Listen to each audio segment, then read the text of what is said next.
Hello, world. Welcome to the Women of BSV.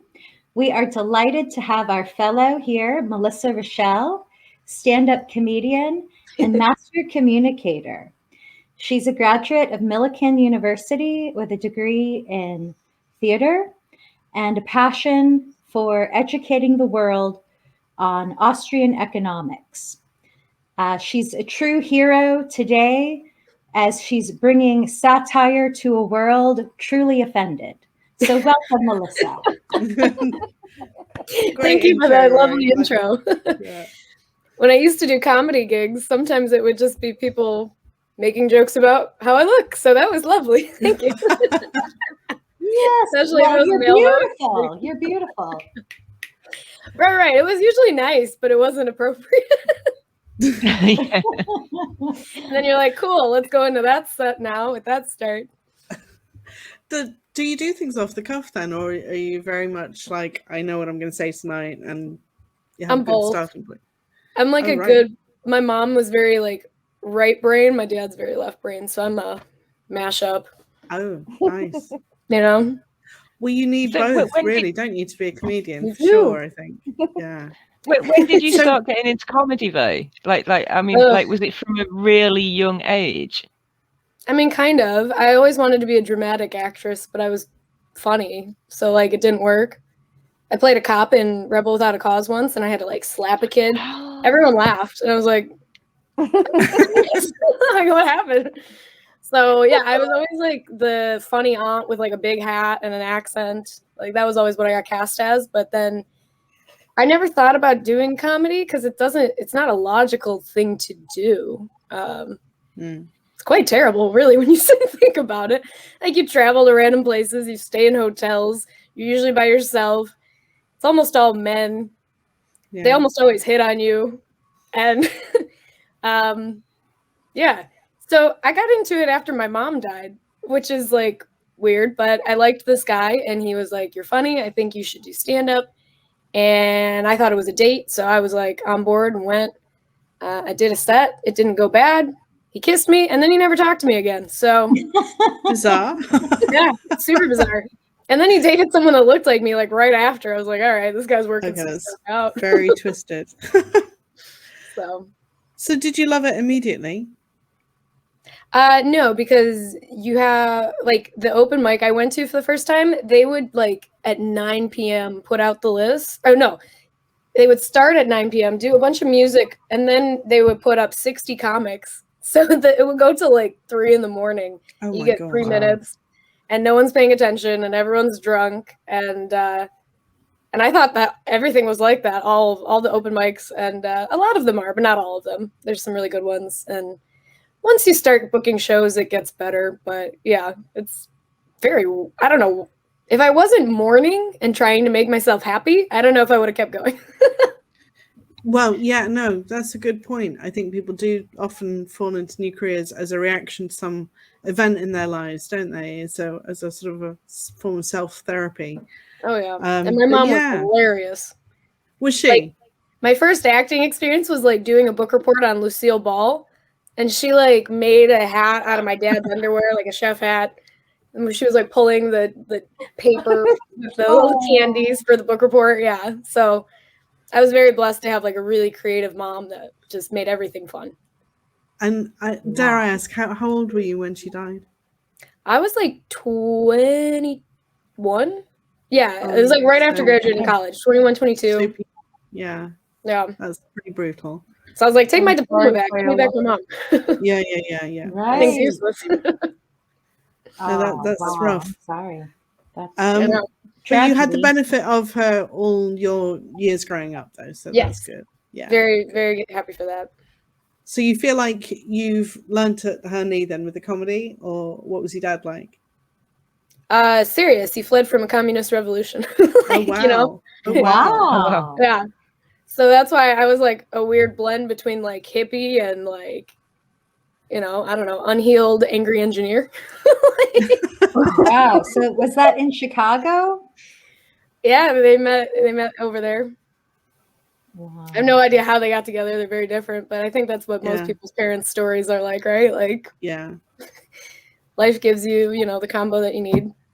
So That's true. Yeah. So tell us a bit about your degree. Actually, I'm intrigued because Yeah, right? it says here you studied acting, finance, and voice at Millikin University, and then you spent a semester in London at the Globe Theatre. So tell us about all that. Oh, did you go to the Globe? I did. I didn't know it was like the rebuilt version. I had this like romanticized version in my head, thought it was the original. And then I got there, I was like, oh, this is different. But it's still beautiful. They still do really good stuff. And I loved London. Obviously, like the CCTVs and all that is super creepy, but I didn't know about any of that at the time. So I just enjoyed it. And like even your street harassment is really classy. Did you know? Like a guy just he was drunk and he just waltzed with me. You know, like he didn't. Well, they're not all like that. He just waltzed with me and then wandered off. And I was like, wow, that was nice. Perhaps it was an old fest or something. Yeah, well, were you in Soho at the time? I mean, there's a lot of theatres around there. So, like, did you actually study some Shakespeare then when you were at the Globe as well? Then, anything particular stand out? I mean, I went to so many plays while I was there. I literally spent all my money on that. I had like a wedding dress fund, like when I was a kid. It was, you know, a couple $100 or whatever. I was like, that's my plane ticket. I'm going. Like, and then I just went to shows. I lived on like the West End, camping out to see what was coming out next. Oh, wow. Yeah. What was the favorite thing you saw? Do you remember? Richard III, before I knew Kevin Spacey was a creep. Yeah. It's hard. It's brutal now. He gave a wonderful performance, but I guess it really wasn't a good actor. Yeah. Yes. It's a great play as well, actually. Yeah. Ugh. What did you make of England then? How did you like it? Oh, I love it. I loved it. I love British people. They're always like so calm. I'm a very emotional person, so I like having British friends that keep me grounded. Yeah. Emotionally constipated. Yes. Yes. If you have an accent, nobody cares. They just love it. But yeah, I love that. I never London's hard though. London's quite difficult, I think, of a place to be. Yeah. Mm-hmm. Just, I mean, the train Chicago's system was great. What was presumably Chicago's presumably quite similar to London in terms of size, noise, bustle. Yeah. So I guess you already had that experience. Didn't the Blues Brothers come from Chicago? Yeah. Yeah. Oh, a lot of funny people came from Chicago because it is. I mean, it's true, like any city. Yeah. It was probably just a film association. I'm not quite sure actually, but yeah. It's such a classic movie. You know, anybody that knows Chicago should know of the Blues Brothers. Definitely. Yeah. I think John Cusack is Chicago, isn't he? Yeah, Amanda's sister. She had like a little trinket shop in Chicago. I don't know if it's still there. If it's, it was like where you could get ridiculous, goofy gifts for people. That was like my birthday present go-to spot for a little while. Oh, awesome. Isn't Second City there? Mm-hmm. I took some classes at Second City. So what is that? You pay like a couple $100 per class, and then you get to audition into the conservatory. And I got into that. And then you pay a couple more $100 for more classes, and then you have to re-audition to stay in the program. And at that point, they were like, good audition, but no. And they didn't really tell me anything else. So I don't know, maybe they had too many white women with brown hair. Like stuff like that happens with casting. Mm-hmm. I just kind of let improv go at that point. I think it's like a good thing. It loosens you up. It helps you realize like what you shy away from. It is good for team building. Teaches you like not to pimp out your partner, because sometimes people do that in like business meetings and you're like, I didn't feel comfortable with that. Why would you initiate that? Like, you know, so it just it's a good thing, but I wouldn't want to ever do it as a career. And honestly, bad improv is terrible to sit and watch. So stand up is too, but at least you can like do some crowd work. You can try and recover the show. It's like bad improv. It's just bad. Yeah, it can be a bit painful, but it's great when it's good, though. I mean, we used to have an improv show every week. Do you remember it, Diddy? Forget what it's called. No. It was called Whose Line Is It Anyway? That's right. Whose Line Is It Anyway? And when I worked at Nottingham Playhouse, we used to have Tony Slattery and literally Sandy Toksvig and all of those guys used to come, and we would do live performances of Whose Line Is It Anyway? And I would absolutely, it was amazing. It was so good. But these guys were so quick because they were so polished with each other, and they knew each other really well as well. So they were all friends, so they could bat off each other really, really quickly. But we used to do a lot of it. But like I say, satire is something that is under debate at the moment in this country because it's so politically incorrect, and so therefore there are so many people that, like you say, they just get offended by anything and everything. So satire is something that we are losing a bit. Yeah, very much so. I mean, it just becomes a political debate, and then you get police knocking on your door and things because you've said something that's supposed to be comedy, and somebody is taken completely the wrong way. We've had shows shut down and everything because of it, and people have lost, comedians have lost jobs and God knows what because they're just considered now to be politically incorrect. It's very sad. It's very sad for the whole. And the comedy we do have left, I barely watch anymore because it's not even bland. funny.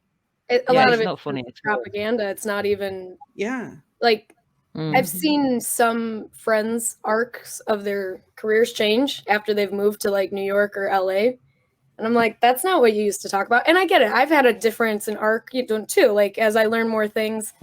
I mean, I never did jokes about BSV when I started doing stand-up, sure, but like, I don't know. It's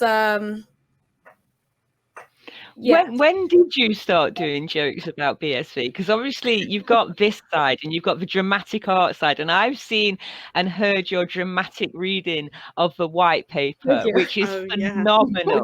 But you can only do that with a trained background. Do you know what I mean? It's brilliant. So when did that take place? Because obviously you've got the Austrian economics background as well, so it seems to mix. I've got a decent amount. I know so many people that are so well versed in it. I feel like I know nothing because when I went to school for finance, they taught me all Marxist stuff and Keynesian, and I never understood why any of it was the answer because it doesn't make sense, So like, I would just be sitting in class like, I don't get it. This doesn't make any sense to me. But then once I learned about stuff afterwards, I was like, oh, that makes total sense. Okay, I can see how that works. Praxeology, like I've never heard that word before, but I understand the concept. What's that? When the study of human action.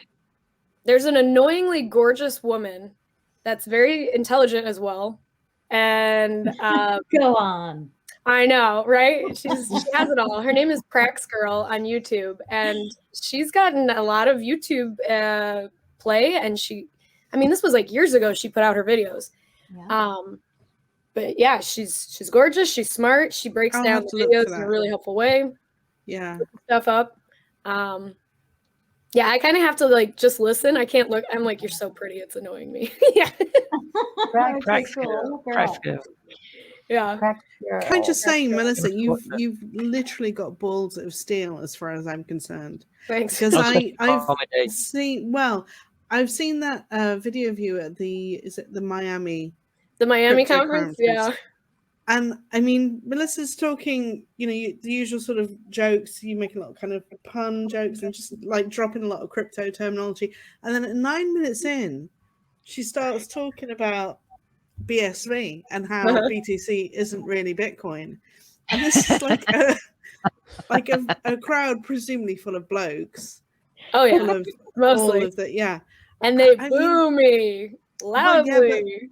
But you'd really turned them around, I thought. I mean, you had I got them back at your hand. I was really impressed, but like, it takes not just guts to go up on the stage and do a comedy act, but to go against a typical Bitcoin crowd and start talking about BSV. Like, oh my God. Like, did you have a very stiff drink beforehand? What the hell? No, I mean, I have a relationship with God. I think that's it, because you would have to. But I think. No, that was intense. I was very impressed. Yeah, and I kind of had to lean into it, right? At one point, they're booing at me, and I'm like, "Ooh, I'm coming for Ethereum next, baby!" You can't back down. Like, I'm glad stand-up put me in, I mean, I've been in different rough scenarios, even though I'm a very happy, smiley person.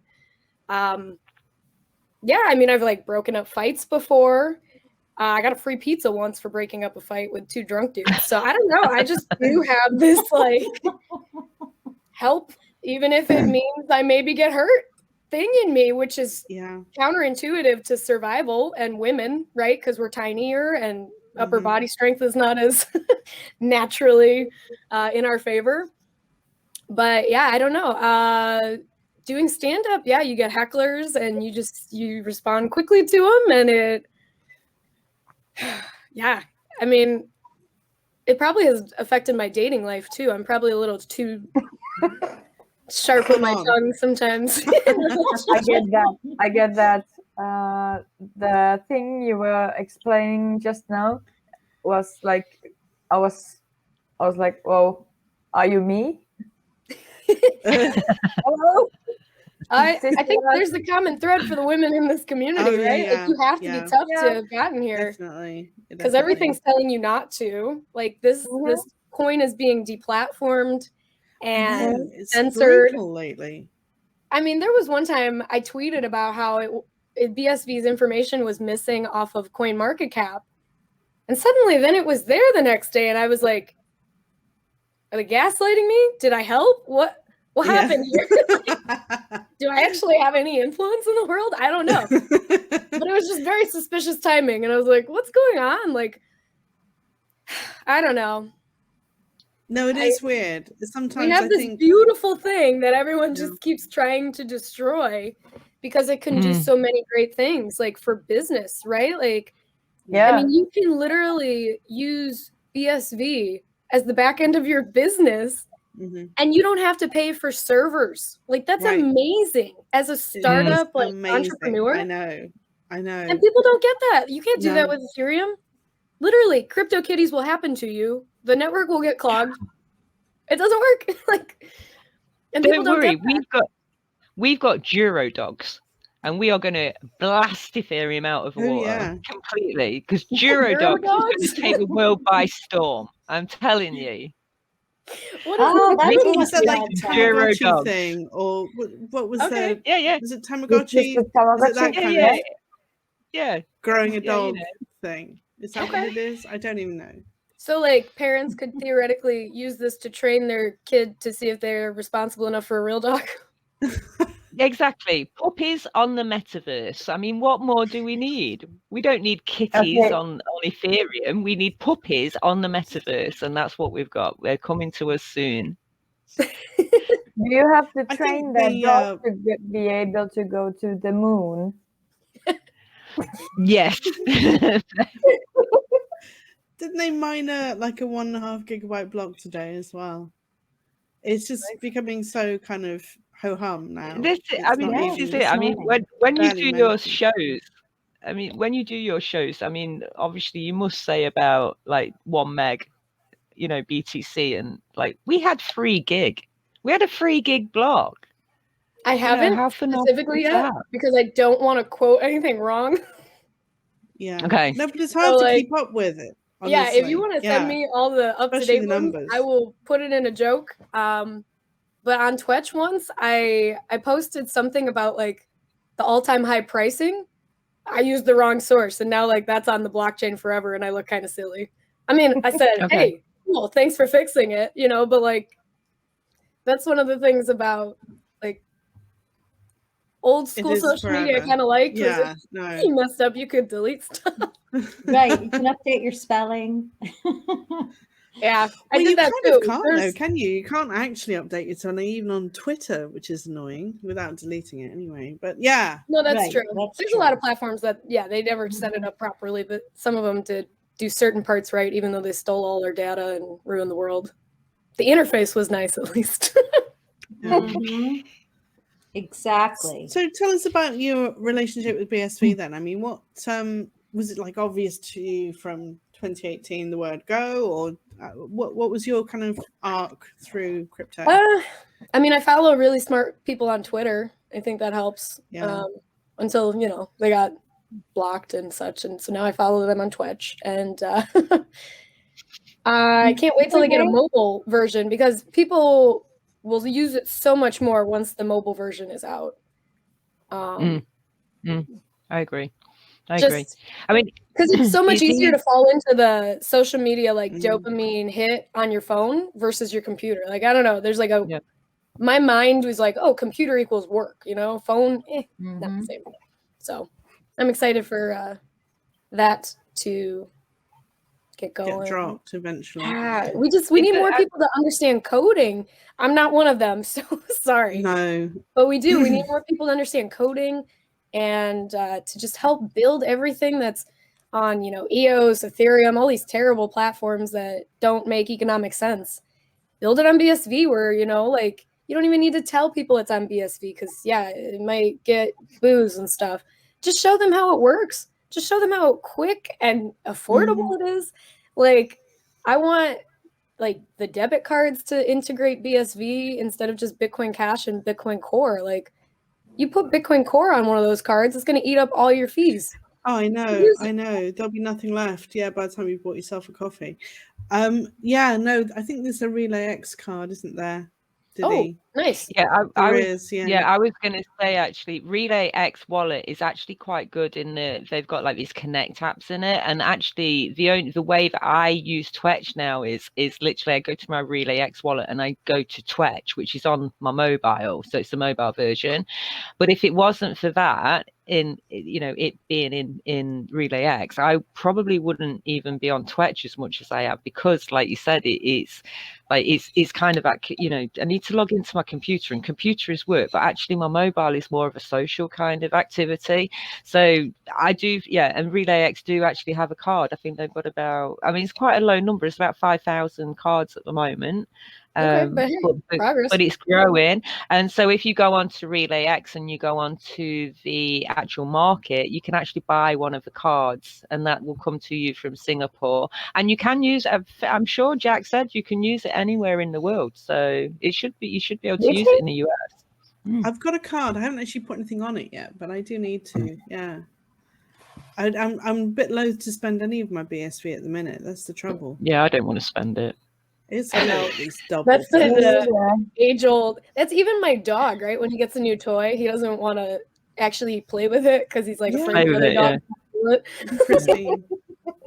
You're like, I don't want to hodl. What if I need a hodl? Like, yes, I saw your dogs in one of your music videos. They're adorable. Thank you. I've always been a dork. I did like a Mariah Carey, All I Want for I saw Christmas that. I mean, I wasn't. You've got a pretty good voice. That's not an easy song. You have a great voice, and I loved all your costumes and your dogs. And then you had the Satoshi Santa Claus. Oh, I've missed that one. It was so clever. I've linked it in the chat. Oh, I suppose, yeah, because no, I did see that because he had the mask, the Guy Fawkes mask on. Right. We filmed that in Chicago, and we like got approval from the store that has the Bitcoin ATM to film there. But I guess they didn't tell the employees, so we just walked in with like a Santa mask person, me in this like ridiculous dress, and they were like trying to kick us out. I'm like, no, we got approval for this. We're like, who are you? You're fabulous. Yeah, I need like a film crew to do logistics like that for me. Right. So you have those big ideas. Too many ideas. If people want to do creative projects, please reach out to me. Like I need illustrators, voiceover people, writers, anybody that understands this technology even a little bit. Like it's I want to send this to my comic friends to help like write jokes or something. They have no idea what I'm talking about. And I keep trying to pull them on board, but like it's a lot to learn. So they just, you know, if you're stuck in like, especially as a comedian, right? A lot of them work like at a coffee shop or something that's like very low income. They don't have time to sit and learn about this stuff. And they need to, so they don't have to work in a coffee shop anymore. But like it's just getting off that hamster wheel. It's hard. A lot of people don't realize, like, you know, as an entrepreneur and an investor and like all these, you know, people that find their way to crypto, like they've been studying things for years. Like it's not just something that came easily, probably. Maybe some people's minds, like programmers and stuff, but like No, for me, I had to sit and read a lot of books. Like my finance classes were really hard for my brain. But I'm glad I did it because it's important knowledge, and it, you know, even if you just get a little bit of crypto, that gives you a little bit of mental peace and time to think and reflect and just wonder what's going on in the world. Why is it happening? You know, like journaling, that is helpful, but it takes a lot of time too. So yeah, people just, the real asset is time, and crypto helps with that. Real estate helps with that. You know, any sort of like valuable thing, gold, all of it, right? Yeah. Because it appreciates the longer you hold on to it. So it's sort of time positive in a way, isn't it? Yeah, in a way that normal money isn't. No, the opposite. Yeah. So tell us about what your take is about what's going on in the world at the minute, because I mean we're in some pretty strange times.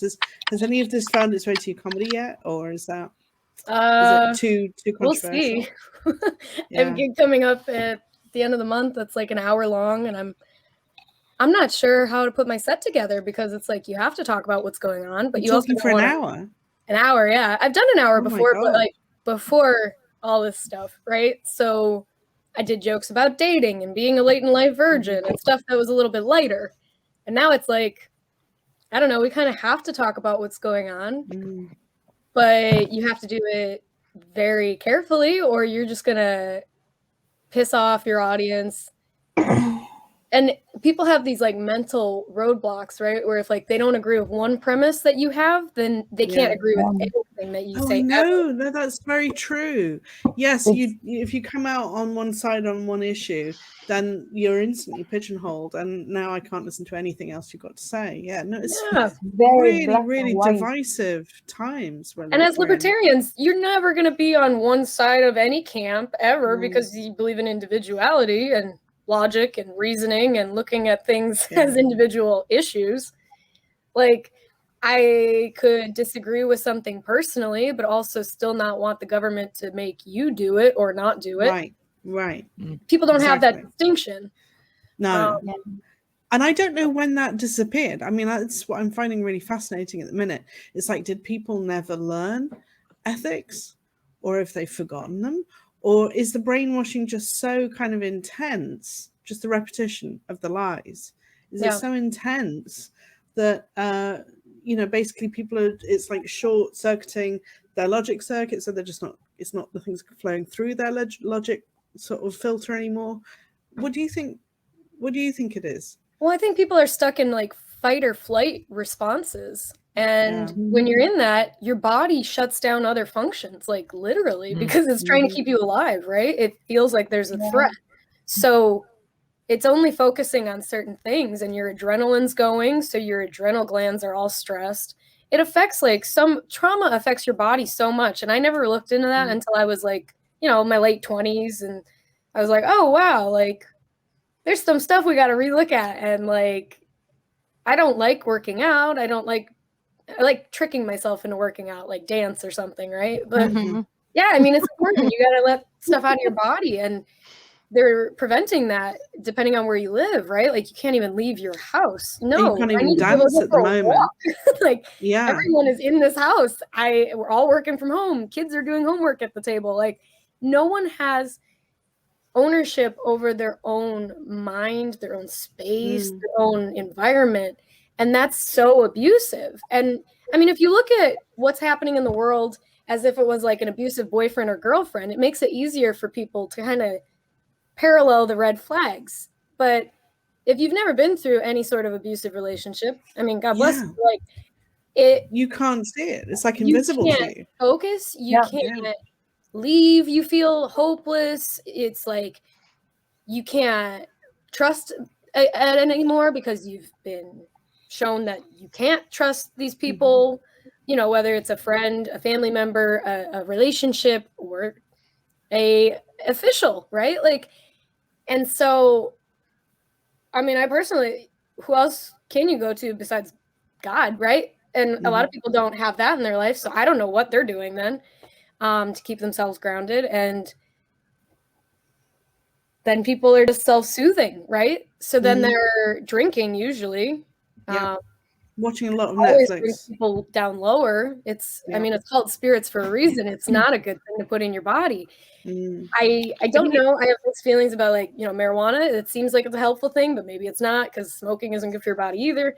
It's like, you know, food too, same thing. If you self-soothe with that, these are the things that you can do, like, short term to comfort yourself, but you can't do it for 2+ years, which is what people are doing. And so they're getting mentally, physically, and spiritually sick. And then the stuff with money is happening. And then there's natural disaster. Like, it's too much. No, I know. It And is. in this country, I mean, you can't even see a GP anymore. Like, Oh, they're no. not seeing General a practitioner, doctor. regular doctor. Wow. They're not even seeing people in person. So you've got people actually getting physically sick now as well. Yeah.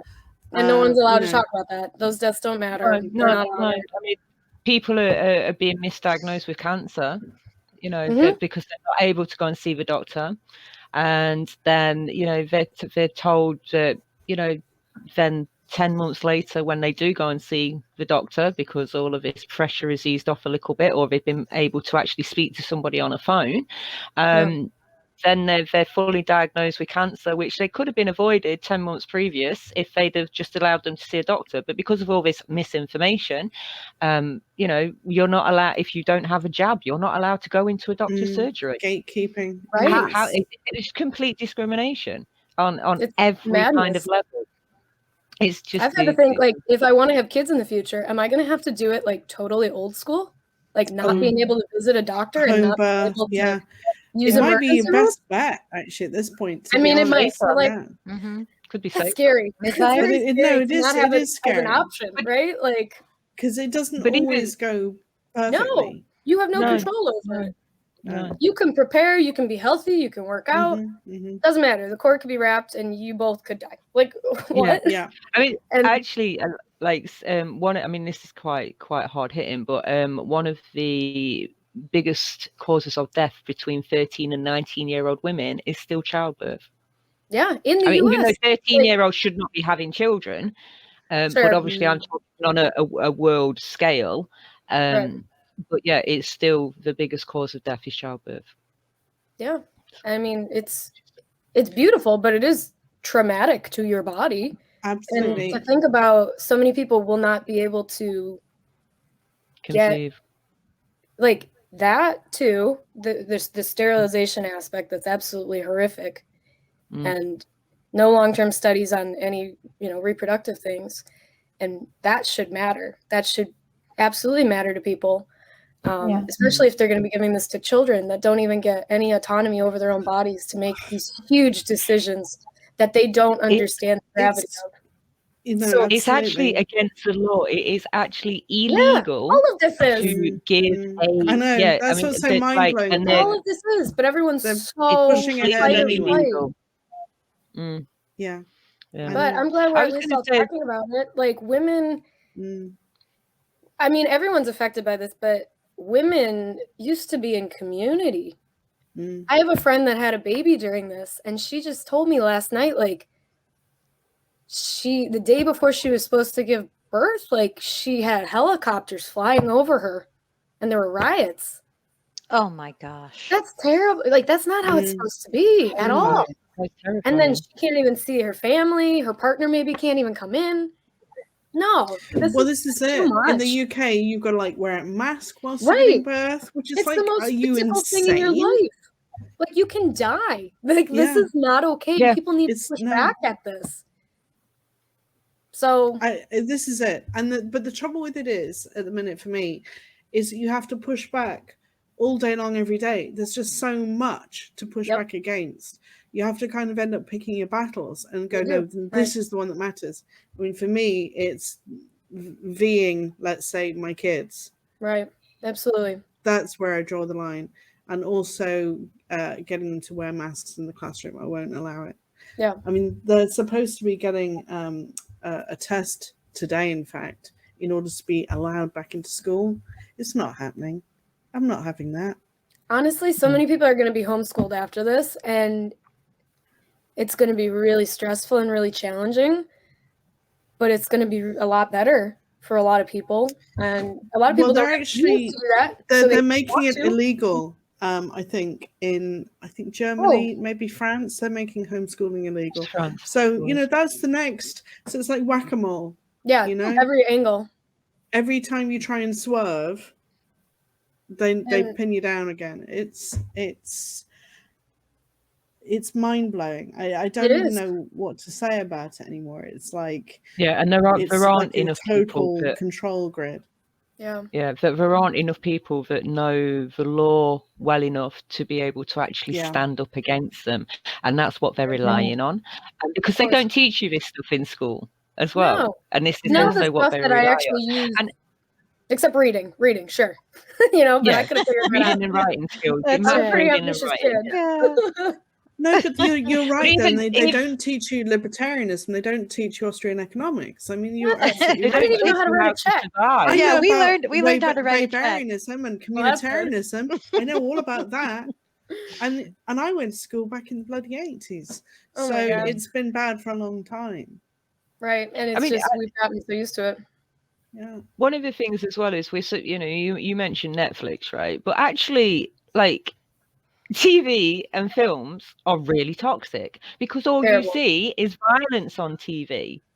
Everything is a fight or sex, violence, unnecessary, gratuitous sex, which spoils. To me, I hate sex scenes on TV. I just hate them, and I hate sex scenes in films, and I think it's completely derogatory and it doesn't need to be done, and it's leave it to your imagination. In the 50s, the films used to be nice. It was dialogue and it was nice, it was cleaner, but even that it's all Game of Thrones, I love Game of Thrones, but actually some of the subject matter is really gross and it's very very toxic and very hard to watch.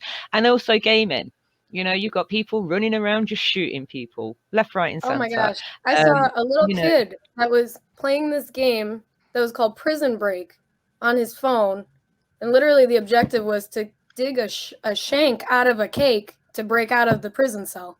Like, what? And I told his dad, like, hey, you might want to put some child locks on this. He's getting into some creative stuff over here. I didn't know what a shank was until I don't even know. College. Right, and even to conceptualize yourself as a prisoner is toxic. Yeah. Oh, you're right. I didn't even see that one. Yeah. Or even thinking about telling kids they're grounded as a punishment. That's not okay.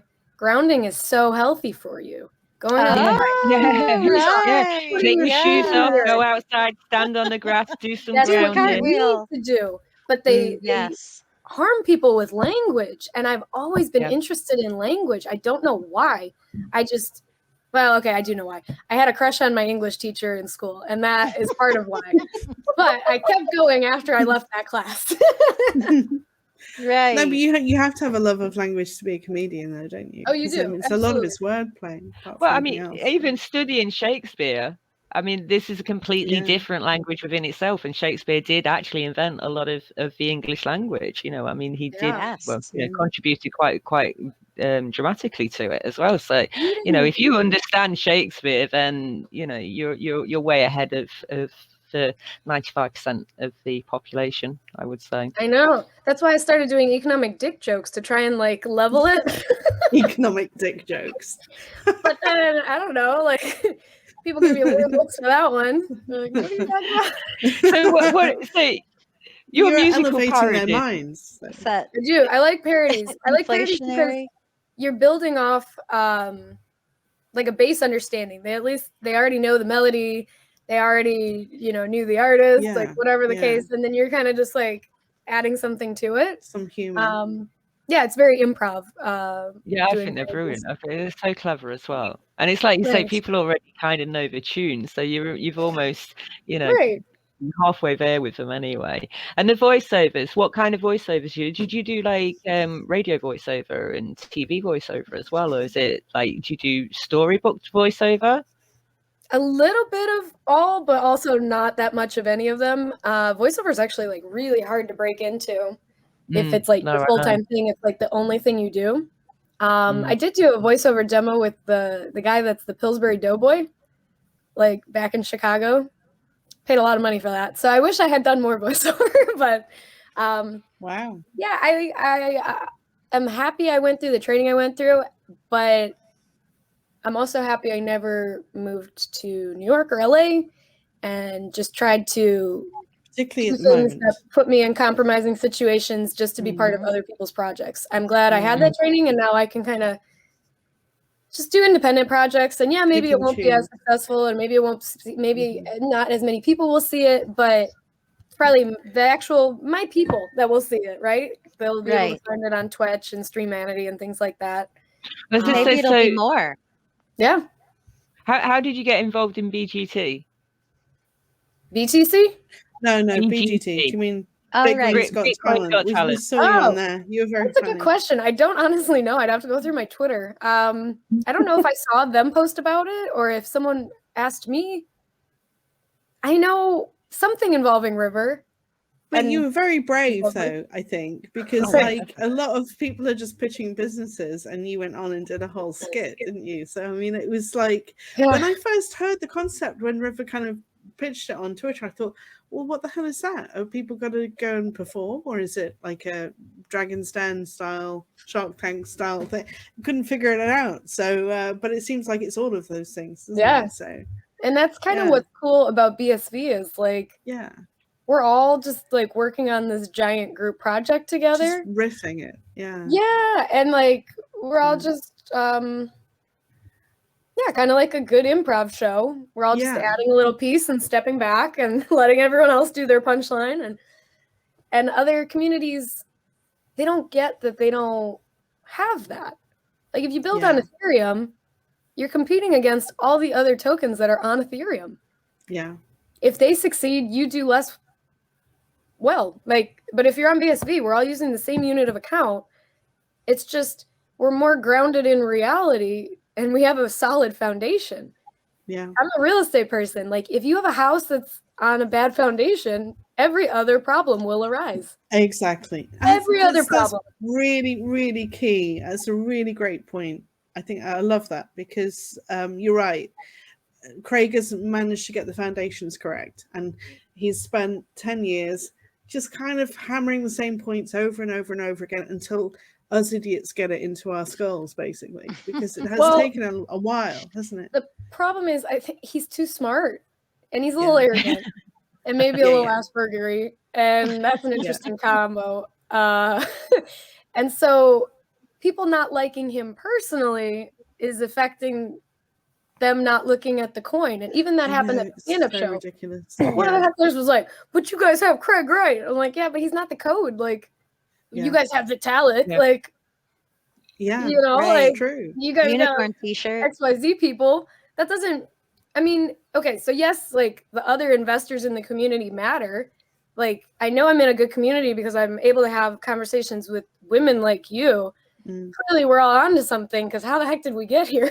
Right? But if someone that doesn't understand that stuff comes in, that doesn't mean that the community's invalid and we should just abandon it now. Like, no, this is supposed to be global money. It's supposed to be for everyone. And they have this very, I mean, communism just gets into every aspect of life, right? Like, it's swamp virus. Yeah, it does. And it just censor, gatekeeping, control, right? Everything. And BSV is being attacked because it is so good. It's so good. Deal. I know, exactly. I was actually just saying that on Twitter today. You know, people want to blame Craig or Calvin or lawsuits or this, that. But no, we're basically in the spotlight because we're the only thing that's like challenging, you know, existing currencies and existing economic systems. We're the only alternative. Right. I mean, privacy coins are great, but they're hard to use. And people don't get all the stuff that's involved in that, right? So some people are never going to be able to access that information. They're just not. They're not going to have the time to figure out how to run their own whatevers. You know, like, it's too complex for a lot of people. So what's the only, like, transparent coin that can do smart contracts and hold things accountable and makes economic sense? Well, it's BSV. Bitcoin Cash does okay, but it doesn't. It's also trying to be a privacy coin right now. It's not a privacy coin. I love Craig's point. You know, what he always says is that when people are doing coin mixing services, they are providing this anonymization service to each other, which sort of implicates them potentially in a crime, really. Because, money laundering. you know, right. well, and this is global stuff. So it's like, I might know what the laws are in my jurisdiction. Right. I don't know what they are elsewhere. So it's messy. You can't Legally, go it's everywhere. messy.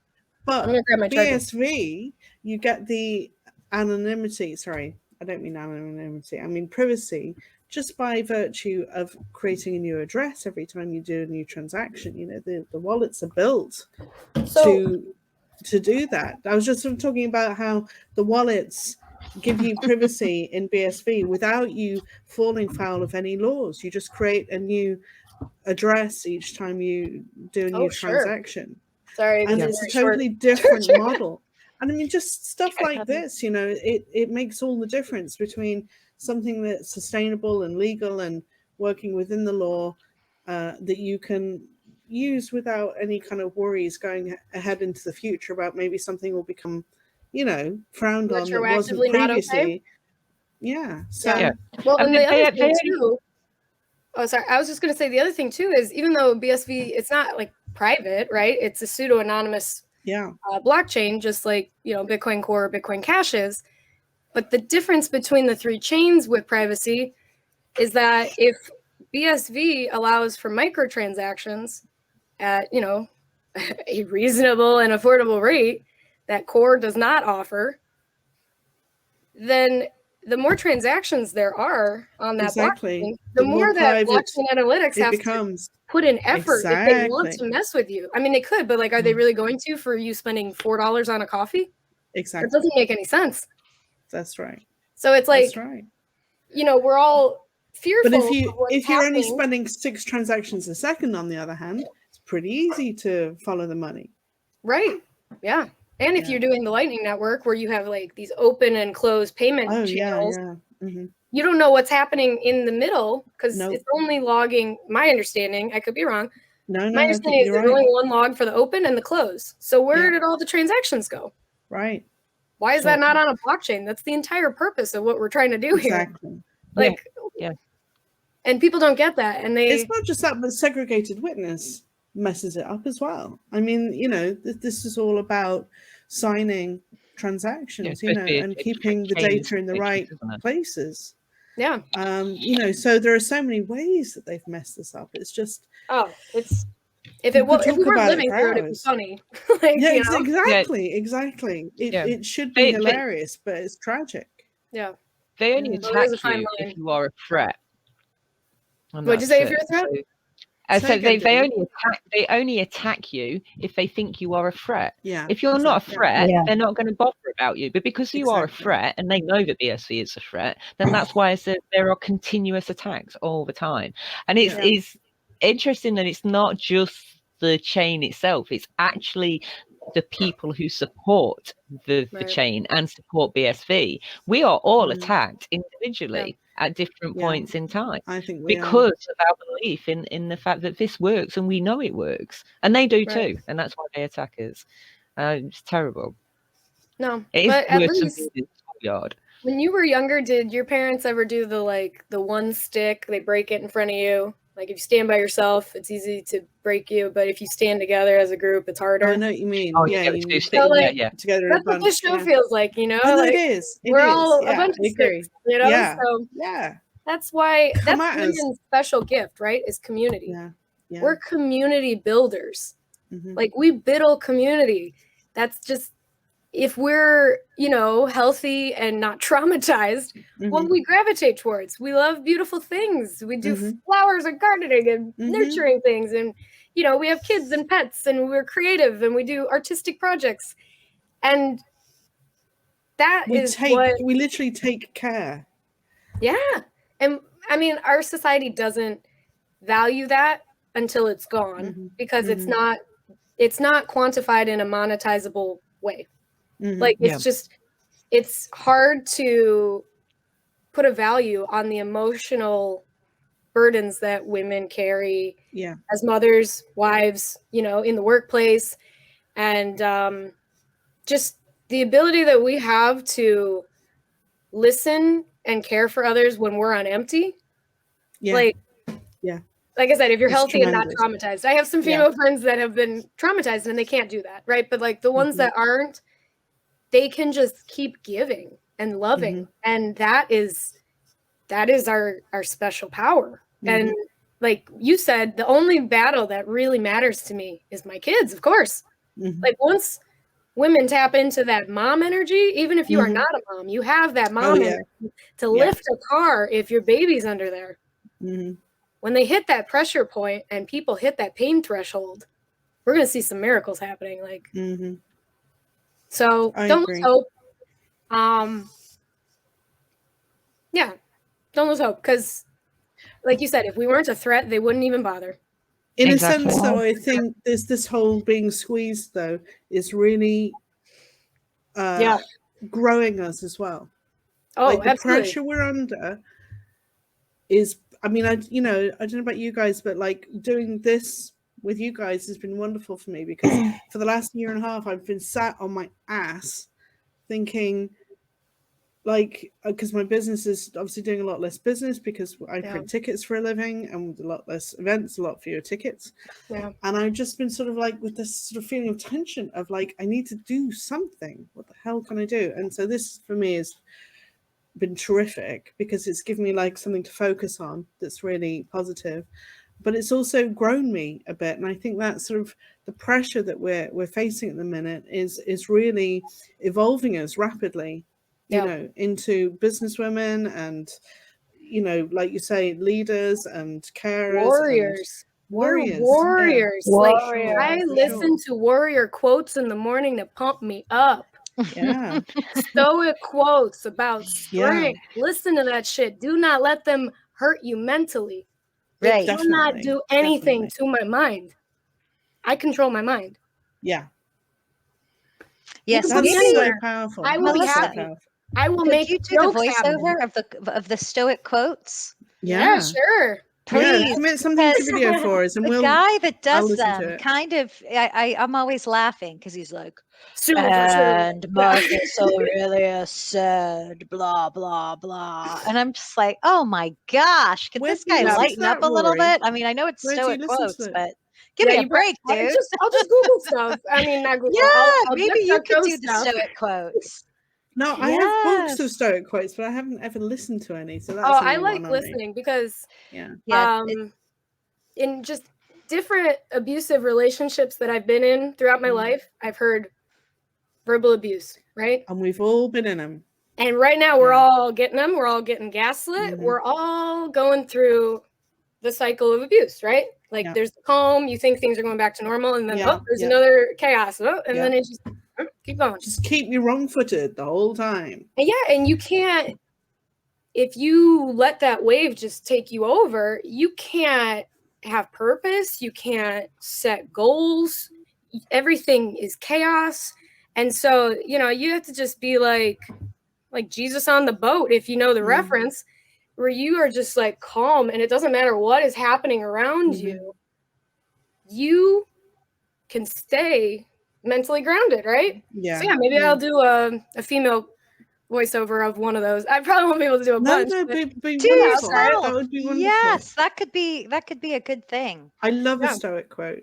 Yes. And speaking of which, you are an entrepreneur, Melissa. If we look at your website, melissarichelle.com. All over the place. Let's see, where did it go? Chicago stand-up comedian. That's MELISSARICHELLE.com. And we can see here, it's captivating from the start, from the first line. We see here, Melissa is a stand-up comic in Chicago. She studied acting, finance, and voice at Millikin University with a BA in theater. During her time at Millikin, she spent a semester in London studying at the Globe. After graduating, Ron Paul's books were a gateway drug for her finding cryptocurrencies. Melissa realized there were no other female libertarian stand-up comics for her to write sketches with. She now uses humor to help others understand Austrian economics and cryptocurrencies. I mean, talk about an original. Melissa has also studied belly dance at the Jasmine Jahal School of Belly Dance. Now, I love it. So, I mean, so well-rounded, okay? You're captivating, it's exciting, intelligent, and then, what is it? Talents, different services that you offer. You are fully booked. You are, people are booking your services, whether you're writing commissioning a sketch commercial, or for voice, or for a live gig. How did you have the confidence and the wherewithal to become an entrepreneur and support yourself in this way?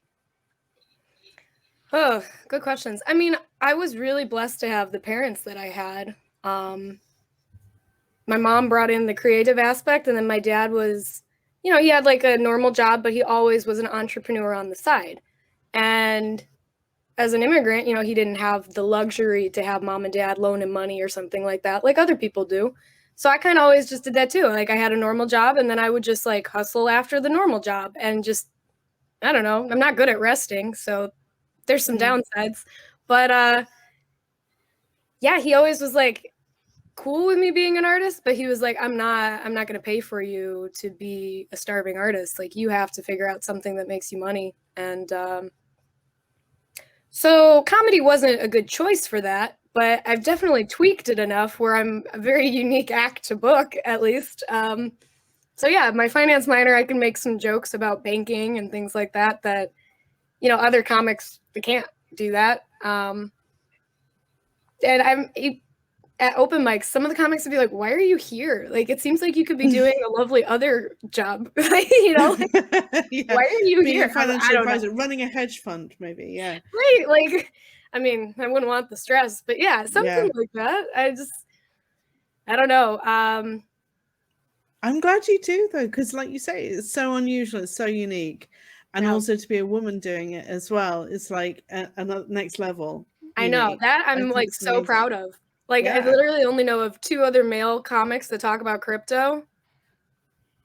And so I was like, they're not as good as you.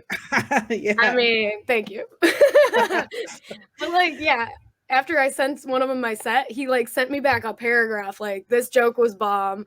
I loved this one. I'm really mad I didn't think of this one. Yeah. And so like, that's a huge compliment to have one other like comedian that does comedy jokes be like, fuck you, that was funny. No, but I mean, you're a writer, aren't you? That's the thing. I mean, you can deliver it as well, but you have to write all those jokes. And I mean, there's some tremendous stuff in there. You'd like dropping elliptical curve, and also, all the kind of jargon and terminology, and just blowing people's minds, I think. Yeah, Ryan X. Charles is rolling on the floor on that one. Yeah, I know. But I mean, are there enough gigs? Are there enough crypto conferences now for you to be able to kind of hop around between them? And probably not. Yeah, I don't know. There are quite a lot though. Now. I mean, even but how can I get to them, BSV ones. I mean, we just had the Florida one yesterday, and then we've got New York in October. And mind you, you'd have to want to go to New York at the moment, which I personally wouldn't. No, I don't honestly think I'm ever going to go back to New York. Like, it's just... Yeah, they broke it. They did. Yeah. But no, I mean, that's the thing. It's like I think in our minds we're still living in the old world, but now we've got this new world to deal with. So everything that you could take for granted before now is sort of gone. But that means that we all have the chance to become writers, and we get to create like these new use cases for BSV, blockchain technology. Like, it's not just people at like these big companies that get to do that. Sure, they have more resources, but like we have more heart, and that almost always wins. Maybe not short term, long term, Yeah. So, I mean, if we just all can just journal about all the problems that we see, and then look at it and go, okay, are there any solutions that I personally can chip away at? Yeah. Is there a team I can assemble that can work on this issue? Because no one's gonna help us out. We got to do this, you know. Like, No, for sure. There is no savior coming. No. Well, I mean, I like to believe Jesus, but I don't know when he's coming. Well, He's yeah. I taking a mean, while. let's hope. Let's hope the big guy in the sky, maybe. But like in a kind of a physical, political level, I don't think there are any saviors. No, I mean, human-wise, no, absolutely not.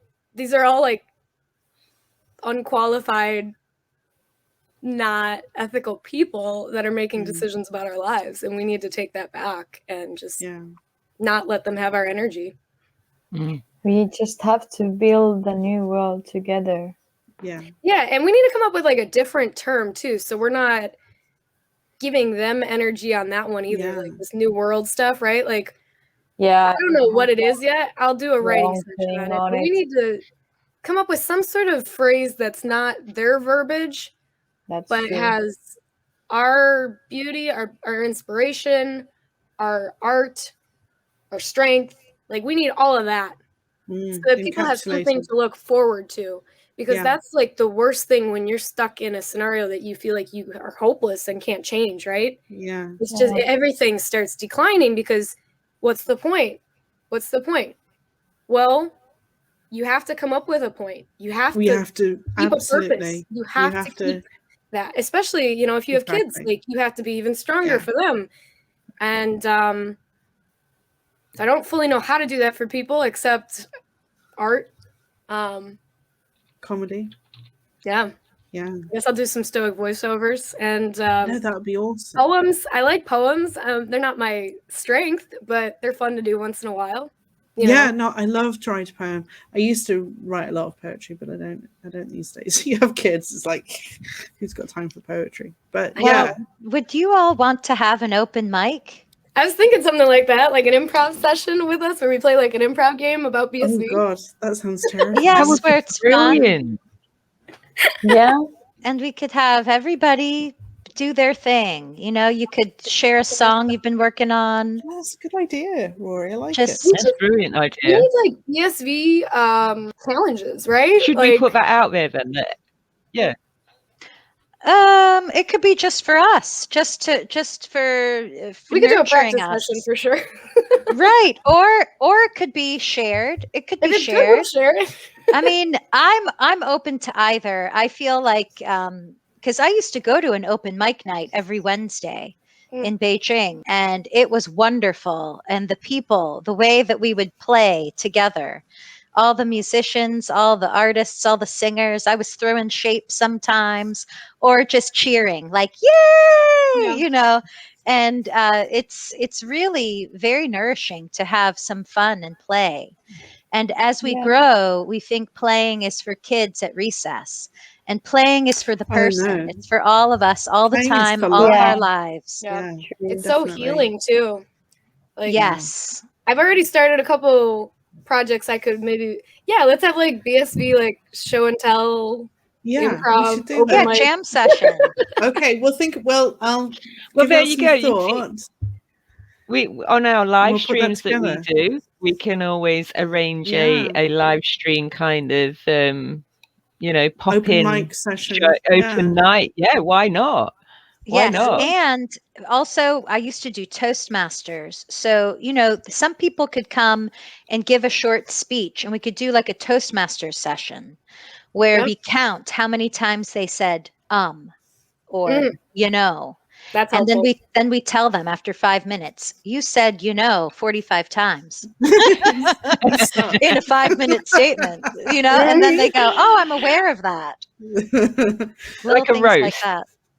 Yeah, like a training, a playful training. So I mean, it could be practical, but it could also be fun. Corpy could just be like, you know, there like with a torch burning and like crafting. Yes, you know, whatever you are. Do you do like fire dancing? No, Corpy burns images. I'm just very cool. She's an artist. Yeah, she's an amazing artist, and she lives with the reindeer. What? Why did we not start the episode with this? Yes. No, we've done that episode. It was a different episode. Yes, Corpy on Twitch. You can see her art. Yeah. Oh man, it's beautiful, amazing. Yeah, bring one BSV themed next time. Do like a haiku, a song, art piece, something. I don't know. We just need to be. And then if these are good, you can even sell them as NFTs, right? Like that's what's so cool about this I don't know, environment. Like it's just your creativity can go anywhere. It can go anywhere because you don't need these gatekeepers anymore. Like before I used to have to, when I would write and I took writing classes, you would have to like redo your script to a realistic budget because you're a nobody and who's going to invest in your project. So you need to cut this scene because it's not going to work and you don't have the ability to hire these people. Okay, well, now like that's a little bit different, you know? So. No, I think it sounds wonderful. Taking back the power. Yeah. And I mean that's BSV all over, isn't it? That's the message all the way through, running through like a stick of rock, you know. It's just take back the power. I know. I kind of wish BSV had like a I don't know. Like a tagline different or something. Image or like a different acronym. Because BSV kind of makes it sound like, you know, not Bitcoin. It's Bitcoin, you know? So I don't know. It's superpowered and vigilant. Well, we actually have the Bitcoin logo as part of our BSV logo. So yeah, I do really like to kind of feature that it is Bitcoin we're talking about. And it's so annoying, isn't it, that it's bloody word's been hijacked by the losers in BTC. I find the whole thing very irritating at this point. Because, well, I mean, it's like everything that's happening, right? They're renaming all sorts of words, and they're saying this is what it means now. And if you disagree, we're going to harm you. Like, what? Yes, yeah. What? Hang on. When did we redefine herd immunity? What the fuck? Yeah. Yeah, that happened. Yeah. Along with a bunch of other stuff. Yeah, I know. We need people to start putting the dictionary on the blockchain. Yeah. Oh, well, you know, dictionary. That's a good point. Yeah, like the 1990 edition or something. Yeah, exactly. Yeah. Yeah, the one I was most offended about was birthing people. No, you are a mother. You're a mother. Absolutely. Birthing people. What? Yeah. And I mean, I haven't gone through that process yet, but as you know, watching people that have, like, how can you just minimize that to make it something that's not special and sacred and unique? I mean, birth is like an NFT for women. No, I'm sorry. Yeah. That's just how it is. No, for sure. I mean, yeah. By the way, tyranny with words, tyranny with language. Tyranny with words, yeah. Appalling. Well, pen is easier than the sword, though. We can do it too. We can, you know, create things, but we're not going to destroy things like they're doing. Yeah. We're just creating beautiful, working, functioning things. Yeah. And people will see and eventually join in. And, you know, that's just the course that we have to keep. And our light will shine brighter and brighter and brighter. Yeah, I kind of like BSV as like a lighthouse. Like that's kind of where I've been seeing it more than like a dragon. Same here. I don't do like the dragon thing, but like, I don't know. No, I think that's absolutely right. And I think I always say this, you know, we don't all have to be doing the same thing or think the same things or agree on everything. But as long as we're all sort of pointed in generally the same direction. Yep. We'll get to the same place. You know? And the way I like to think about it is like a laser is basically just light that's aligned into a straight line. It's just pointing the same direction. And it has so much more power and force and carries so much more energy than like a diffuse bulb where everything is pointing off in different directions. Yeah, that's Ethereum and all their coins, right? Exactly. Yeah, that's exactly right, Melissa. You're so good at this.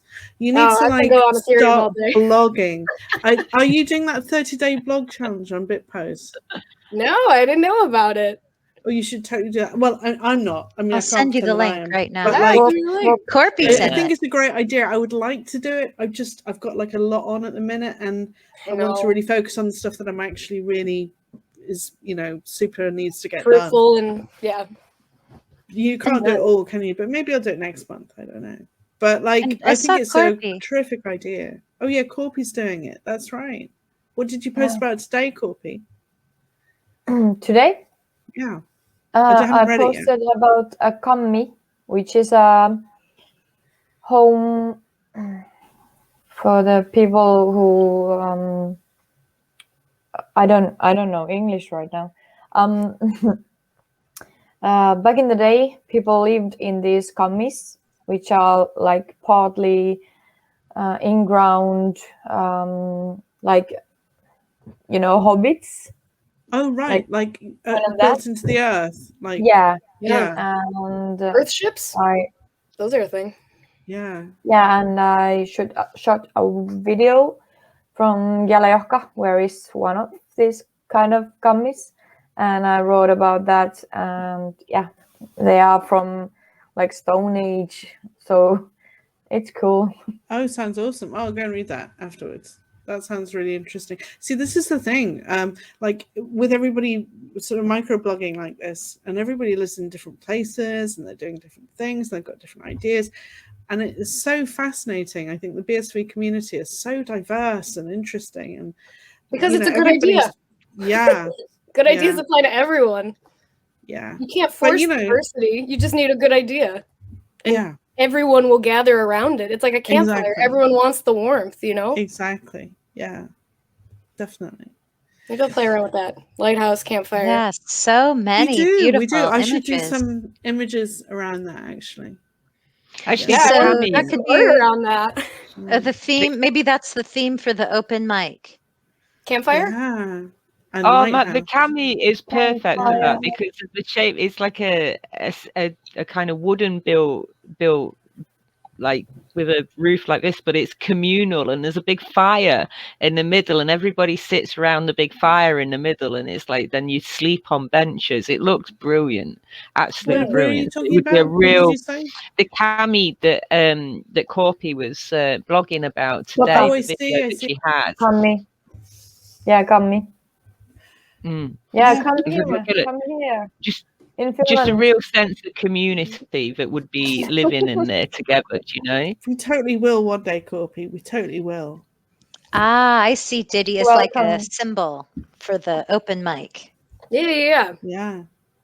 No, that's a nice idea. Oh, that would be brilliant. Absolutely brilliant. They're just like doing the cami and then sort of visualizing inside the tent with people sat on the benches and that, and then that's perfect for it. Absolutely.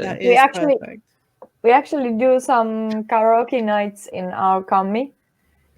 I love that. And because we don't have the internet there, it's like bombshell. So we just have to know the lyrics and and it's great. It's super great.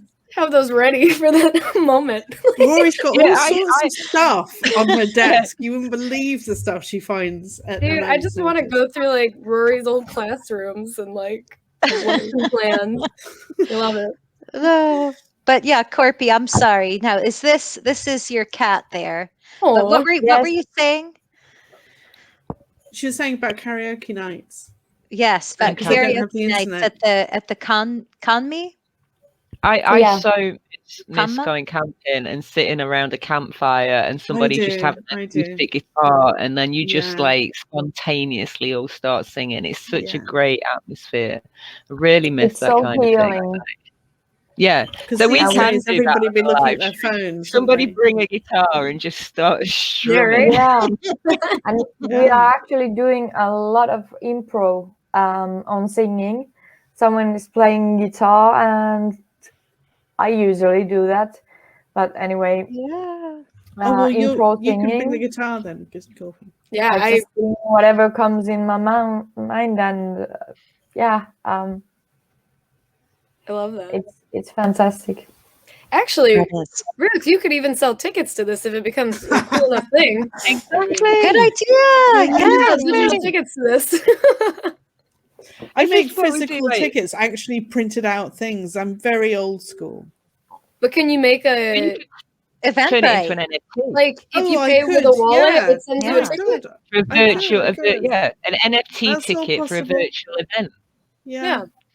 Right, because Okay. that's the thing with these virtual events is like, I don't know, they just, I mean, they're Suck a bit. missing so much. But like, Yeah. if you at least, I don't know, feel like you Bring know it who's into the coming, physical it's world like a an bit, intimate yeah. thing.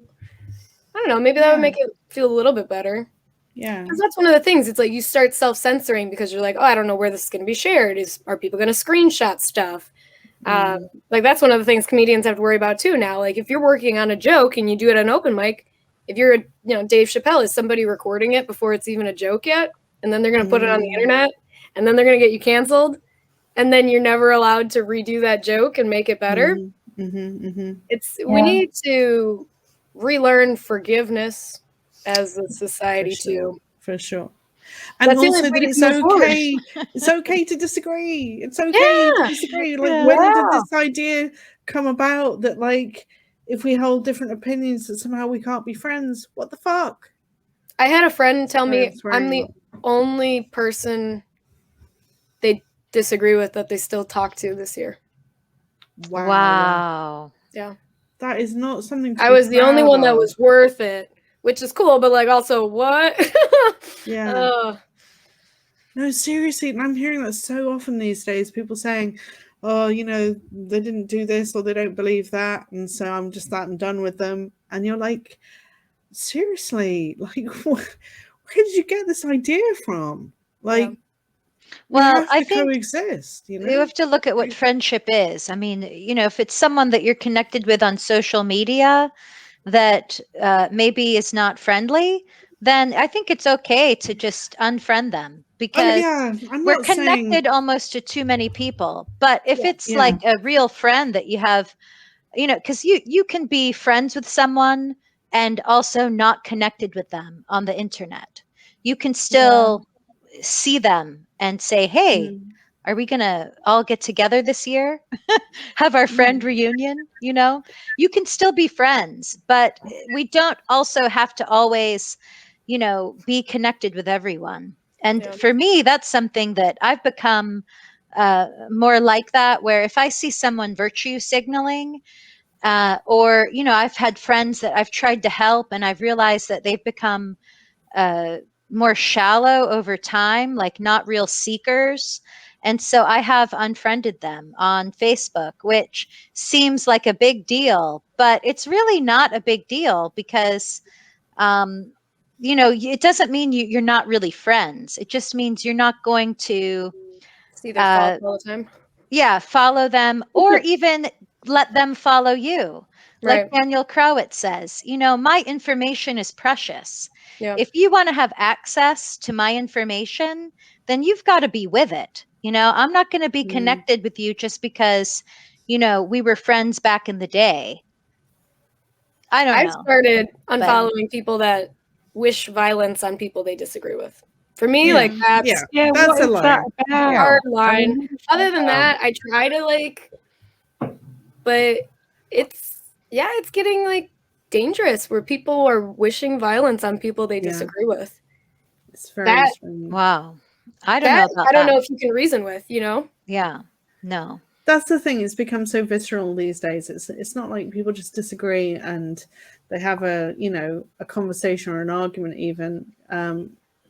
It's become really personal. Like everything's taken really personally. Like your opinion attacks me somehow, and it's like bring back sword fights. Just kidding. Say again, Melissa. Sorry. Bring back sword fighting duels. Well, maybe that would be better. I don't know. Touché. Yes. I just love The Princess Bride, and it seemed oh my Inconceivable. Yeah, exactly. It worked out better. No, that makes things worse probably. To be more polite though, even though you were dueling with somebody, it was actually very polite. It was like very because there were rules, right? Respectful. There were boundaries. Yeah. We've lost. I'm going to kill you, but there is a boundary. I'm not going to be polite about it. Exactly, right? Oh my gosh, it is unbelievable. Well, look, we've been talking for like an hour and 20. Is it time to wrap this up, guys, or how are you feeling? Probably. Well, we can end our broadcast. Melissa, Yes. this has been absolutely delightful talking to you. You guys too. I needed some female energy. I have so many Yeah. male friends, which is great. But sometimes I just want to like cry and talk about feelings, and you need that when you're going You through something do. traumatic. Yeah. You do. And So- I find it really bizarre sometimes with men as well, because they pretend that they don't talk about feelings, but actually, you know, I mean, like with They do. artists, they do, you know, like do. you know, male artists will go and paint a picture or write a song, you know, and when they write a song, they just let everything out. But you know, to have in a Finland, conversation, it's like they become very closed off, and it just makes absolutely no sense to me at all. It's like sometimes I wish they would open up a little bit more and just, you know, be a bit more honest about feelings and things. But no. But if people weaponize it, then they don't want to. And there's some biological, like chemical differences with how testosterone affects them. Like if they cry, I don't know. I would have to find that and send it to you guys. But it was about how like when women feel upset about something, they want to talk about it right away and work through it. Like that's not as good for men chemically to do. But I mean, they do still need to journal, create something, work out, you know, cry. Like you do still have to have some sort each of other. peace. Yeah. But even if it's just going and joking around with your mates, you know. Yeah. In Finland, for men go to sauna and talk about everything. I really I admire that because they are very masculine men. Finnish, like you have to be able to do stuff and build a house, and you know, it's a lot of pressure. And then they get naked, get maybe a few beers, and pour their hearts out in the sauna, naked together. So it's like very contrast, but I think it's good because always when I see my friends, male friends, come out of the sauna, they are happy.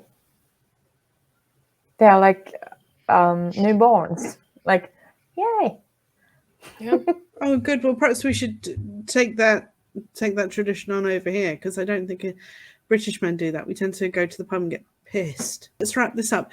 Melissa, thank you so much for coming on. I don't know even whether this will make it to YouTube. It might be a Streamanity only. I don't know. I'll have to review. Oh no, this if it goes to YouTube, it's just going to be shorter than 1 minute, 1 hour 20.